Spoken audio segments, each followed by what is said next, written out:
Muy bien, nos encontramos con Daniel Bortolín, miembro de APE del área de pensamiento estratégico. ¿Cómo estás, Daniel? Muy buenos días.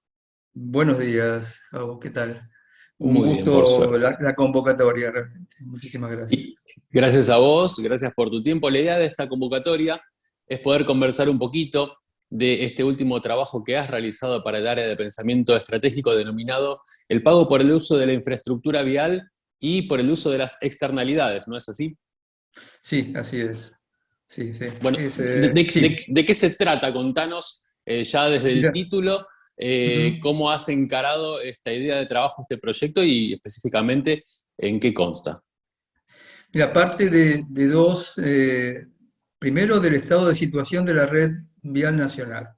Tenés una red de 40.000 kilómetros que tiene un 40% en mal estado, que está incompleta, no está desarrollada en toda su capacidad y que tiene problemas de seguridad vial importantes. O sea, tiene índices de siniestralidad vial 3 o 4 veces mayores a los europeos, por ejemplo.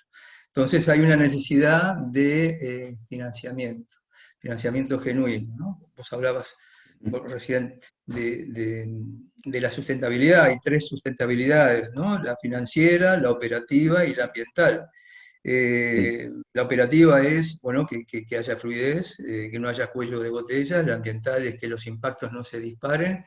Y la financiera es importante, y ahora vamos a ver por qué, porque si no paga el que corresponde, esas dos, la operativa y la ambiental, empiezan a tener algún tipo de inconveniente. Entonces, por un lado, esa necesidad, y por el otro lado, la idea casi obsesiva, quizás, de darle digamos, a lo que es la vialidad, eh, un, el carácter de un servicio público. Es fácil verlo en los ferrocarriles, ya que es fácil contar quién sube, de dónde va, dónde viene, es Claro, fácil cobrarle, pero porque el usuario del ferrocarril digamos, es un usuario, se sube al ferrocarril y no tiene otra cosa que sentarse. En cambio, en la vialidad nosotros somos parte operativa del sistema, ¿no? Entonces, con nuestro vehículo tenemos otra responsabilidad y no tenemos buenas señales de precio de cuánto estamos, eh, no de sí sabemos lo que pagamos, pero no sabemos lo que cuesta ese servicio.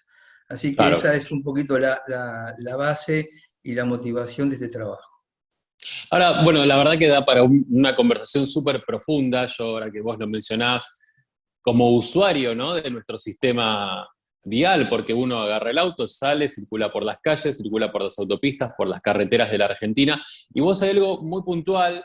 De hecho, invito a todos a que ingresen al área de pensamiento estratégico dentro de la página de Camarco para poder leer en profundidad el trabajo que vos acabás de desarrollar. Aquí hacemos un pantallazo, pero vos hablás algo que se refiere al pago por contaminar y el pago por el uso de la infraestructura. ¿A qué te referís con este pago? ¿Al usuario cuánto debería tener que sacar de su bolsillo para la utilización de la infraestructura o directamente a las empresas en general que son las que desarrollan los grandes emprendimientos viales? A ver, primero permitime hacer una pequeña analogía para entender cómo es esto, ¿no? Todos sabemos que la provisión de agua es un servicio. Uh -huh. Imagínate una persona que ese servicio no está medido y paga poco. Se va a pegar una ducha, suena el teléfono, deja la ducha corriendo, se pasa 20 minutos hablando por teléfono, se gastaron 40 litros de agua. Uh -huh. Ahí el beneficio marginal, o sea, el beneficio de esos 40 litros fue cero porque se derrocharon, efectivamente. El usuario no era consciente de lo que debemos pagar todos por esos 40 litros, pero todos pagamos. O sea, hay un costo privado, en este caso cero, porque el usuario no le da importancia a eso, paga poco, no paga en función de lo que consume, pero hay un costo social que es el que pagamos todos. Uh Cuando hay -huh. la diferencia entre uno y otro, implica una pérdida para la sociedad, ¿no?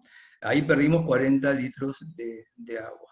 Bueno, algo similar ocurre con el transporte. Cuando no pagamos, y permitime esta introducción y te respondo la pregunta, cuando no Sí, pagamos sí, lo que cuesta la infraestructura, entonces va a pasar de que va a haber más vehículos de los que debería haber y eso va a haber esa pérdida que yo te decía y a su vez va a empezar a haber desinversión en otros claro. modos, ferroviario, en el transporte público y empieza a haber un círculo vicioso muy negativo porque al haber más demanda en la parte vial, baja la demanda en los ferrocarriles, baja la demanda en el transporte público, hay desinversión ahí, la desinversión produce menos demanda, porque menos calidad, y llegamos a un punto donde operativamente tenemos un problema. Imagínate una autopista, un tren, viajar en coche es barato, por lo tanto la autopista se llena, el tren empieza a andar mal, se desinvierte, y la foto final es una autopista congestionada y un tren que no funciona, nos bloqueamos.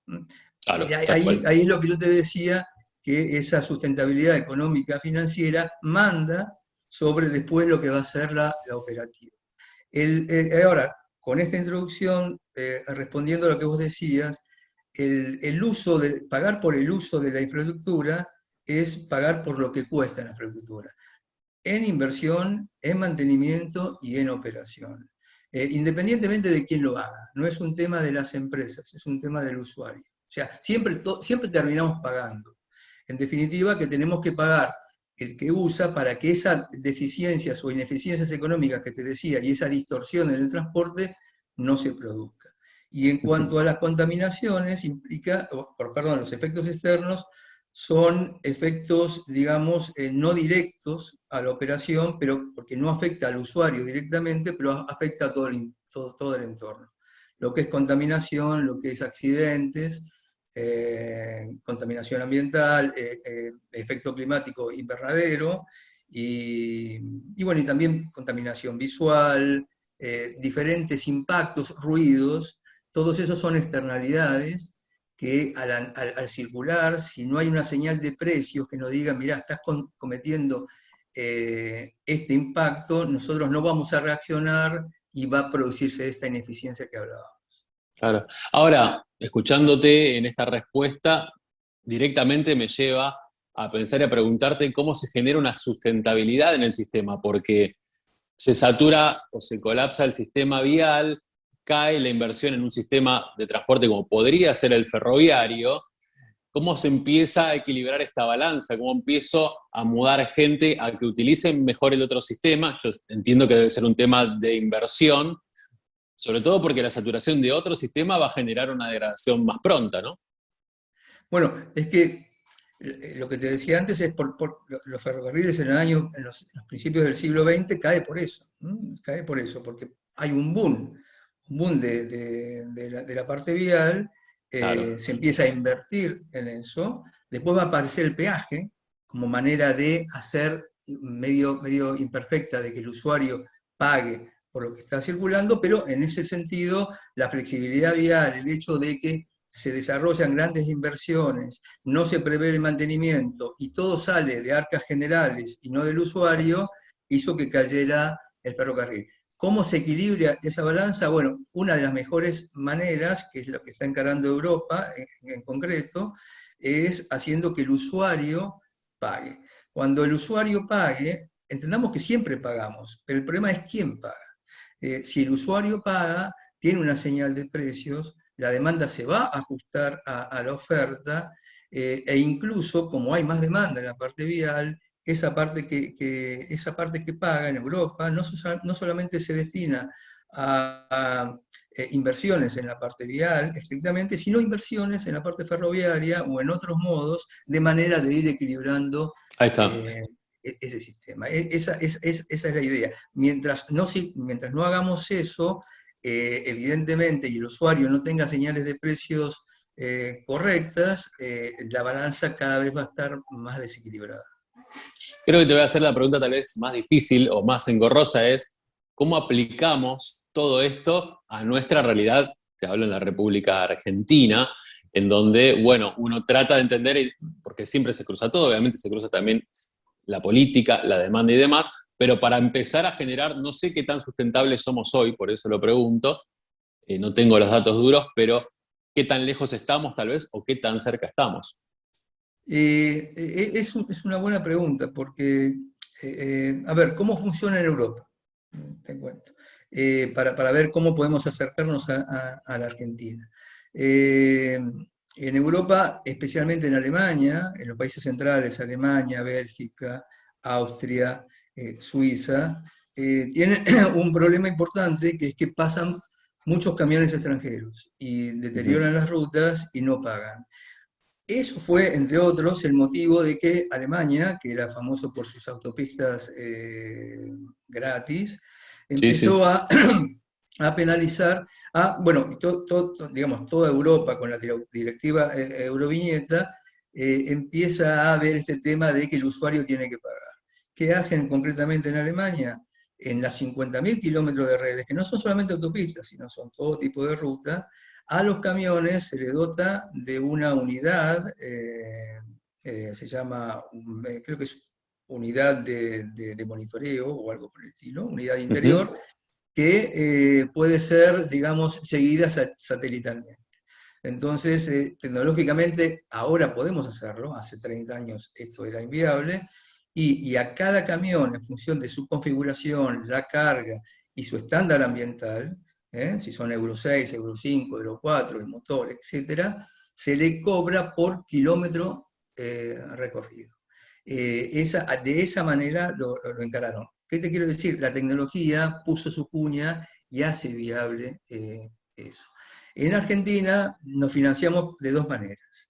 El peaje, por un lado, que cubre no más del 5% de la inversión de vialidad, no mucho más de 100 millones de dólares, histórica. Ahora estamos invirtiendo en el último año no más de 700, 800 millones de dólares por año, Vialidad Nación, y lo que son los impuestos al combustible a través del sistema integrado de transporte, que es el fideicomiso, uno de los fideicomisos que integran el SIS es el SIS Vial, y el SIS Vial, estamos hablando aproximadamente 600, 700 millones de dólares, va a vialidad. Todo lo otro lo pagamos entre todos.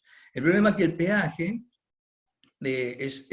nació en su momento en los años 60, cuando Argentina era un boom, pero ya la ley de peaje empezaba a decir, che, ojo que hay problemas para mantener esa vialidad que creció tanto, y Claro, apareció como digamos, una posibilidad de que el usuario pague, pero por rutas nuevas o por infraestructuras nuevas. Por ejemplo, el túnel subfluvial se hizo de esa manera. En los 90 se tergiversó un poco esa idea de la ley del peaje, y por la ley de emergencia de ese momento y de reforma del Estado, cambia y se habilitan las cabinas de peaje en las rutas existentes. Surge la famosa frase, me están cobrando por cortar el pasto. claro. Eh, la idea era, entre comillas, buena, en el sentido de que ellos querían, quizás con una mirada liberal, que el usuario pague por todo. ¿Ok?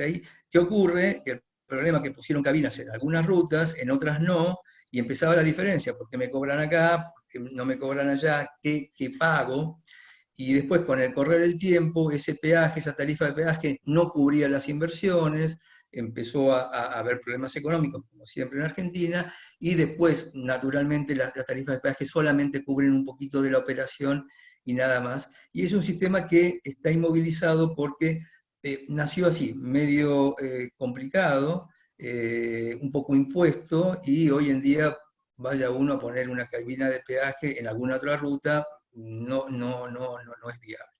Y por otro Claro. lado, el impuesto a los combustibles, y bueno, uno, es verdad que a medida que circula consume combustible, pero el combustible también se gasta para industrias, para generar energía. El combustible también se gasta en zonas urbanas, que no tienen nada que ver con la vialidad interurbana, Exacto. y, y uno consume combustible lo mismo en una autopista que en un camino menor, por lo tanto tampoco está relacionado con la vialidad, con la jerarquía de la vialidad. Por lo tanto, son dos fuentes de financiamientos pobres e imperfectas. Para peor, ahora con los autos eléctricos que no consumen combustible, esa parte de financiamiento va a empezar a bajar y sin embargo van a usar la infraestructura e incluso gente de mayor capacidad rentística, con mayor capacidad de Claro. renta. Eso es lo que nos dice, creo, y en Europa aparece esa necesidad y me parece que va de suyo, hay que empezar a replantear el sistema y si tenemos tecnología, veamos de que pague el usuario. De manera de que no sumarle un costo más a transporte, sino que con el tiempo, la idea que se plantea en el trabajo es ir migrando del impuesto a la combustible, por lo menos la parte que va vial, a esta manera, donde además es más universal, uno puede cobrar a todos, en toda una red, pasaría a ser una tasa, ¿sí? Una tasa vial, en toda una red, no un peaje explícito atado a un proyecto concreto donde la demanda es importante, entonces me cobran peaje en las PPP en la ruta 3, pero no me cobran peaje en la ruta 38 entre Catamarca y La Rioja, donde son probablemente similares rutas. Ahí empieza a haber una distorsión, necesitamos una manera de abarcar toda una red, como ocurre en Europa, cobrando proporcionalmente al uso. ¿Y cuál es el uso en una red interurbana? El recorrido. Entonces, si podemos de alguna manera cuantificar el recorrido de un vehículo, podemos cobrarle estrictamente por ese recorrido, podemos hacer política, podemos subvencionar regiones, zonas, y es aplicado a toda una red, por lo tanto, la base, digamos, de imposición de esta tasa se amplía, por lo tanto, el costo podría incluso bajar un poco. Esa es un poquito la idea, para que te des una idea. En Argentina, un camión para hacer 100 kilómetros de impuesto a los combustibles está pagando unos $6 hoy, para hacer esos 100 kilómetros. En Alemania, con esta imposición está en 15 euros, o sea, es un poco más. Deberíamos empezar a acercar esa brecha de manera de, por lo menos, el presupuesto de vialidad o algo menos, que salga de esta manera, de este sistema. Claro, bueno, creo que el gran dilema, ¿no? Pensándolo, porque claramente hace falta más inversión, es cómo pegar ese salto de los $6 que serían un poquito menos de 5 euros o casi 5 euros a los 15 euros, es decir, habría que triplicar el gasto Bueno, impositivo. eso es Alemania. Nosotros podríamos, de hecho, en el trabajo hay algún ensayo general y podemos llegar a decir que con $10 cada 100 kilómetros aproximadamente, o Estaría sea, cubierto. un poquito más, estaríamos recaudando unos 1.000, solamente a los camiones. Ojo, esto debería ocurrir también para los vehículos livianos. Estaríamos recaudando del orden de los 1.300, 1.400 millones de dólares. O sea, no es un gran salto, y además el transportista después lo va a ver reflejado en el servicio y Claro. en la infraestructura. Por lo tanto, sus costos operativos también van a empezar a bajar. O sea, hay que tratar de generar un círculo virtuoso, obviamente no solamente de lo técnico, sino de lo político y lo institucional. Y si al principio, para cerrar esa brecha, habrá que trabajar de alguna otra manera, bueno, se deberá hacer. El tema es cuál es el objetivo y pensar que cómo estamos, las fuentes de financiamiento que estamos manejando cada vez van a estar más pobres. Por lo tanto, no es un tema de qué brecha que cubrir hoy, sino que mañana la brecha probablemente va a ser mayor aún. Entonces, por lo menos, entrar a pensarlo ahora, ¿no? Ojo, está la pregunta de que en Europa pasa eso y no en otros países. No es tan sencillo. Argentina es muy grande, Europa son países más pequeños, Claro. están surcados por mucho vehículo internacional que daña las rutas y que no paga. Eso es central en una de las motivaciones que tienen. Nosotros también tenemos vehículos brasileños, paraguayos, uruguayos que atraviesan, que van a Chile, chilenos, y que no pagan. Eso sería una manera, dicho sea de paso, de sumarlos a ellos, a que Totalmente. porque tampoco cargan probablemente en Argentina. Hay vehículos chilenos que usan la red argentina para ir al sur y ni siquiera cargan en gasoil en Argentina. Por lo tanto, es costo puro. Bueno, todos esos condimentos, la idea del trabajo es disparar una necesidad o una visión diferente. No es sencillo. En Europa, en Alemania, digamos, poner en funcionamiento este sistema, que la empresa Toll lo gerencia, supuso 700 millones de euros. No es algo menor, pero por lo menos para empezar a pensarlo, ahora con la pandemia, ahora con que la parte ambiental empieza a tomar, digamos, mucha importancia, con los autos eléctricos que se vienen disruptivamente significa que hoy tenemos un parque automotor, no sé, de 2 millones o 3 millones en el mundo, y en 3, 4 años, 5 años, eso va a ser mucho mayor. Tal Empezar a cual. preverlo ahora para no encontrarnos después siguiendo metiendo parches y teniendo, como te decía al principio, una red que se está cayendo. Daniel, la verdad es un gran trabajo el que realizás. Invito a todos a que ingresen al área de pensamiento estratégico en el ámbito de Camarco para poder leer en profundidad, porque bueno, acá estamos haciendo un pequeño resumen, pero bueno, hay una gran cantidad de páginas que terminan evidenciando todo lo que nos estás manifestando, así que están súper invitados a poder prepararse un poco más con esta temática. Te agradezco tu tiempo. Y espero que en Al cualquier otro contrario. momento podamos charlar y continuar y ver más soluciones que siempre se plantean dentro del área de pensamiento estratégico. Así que muchísimas gracias.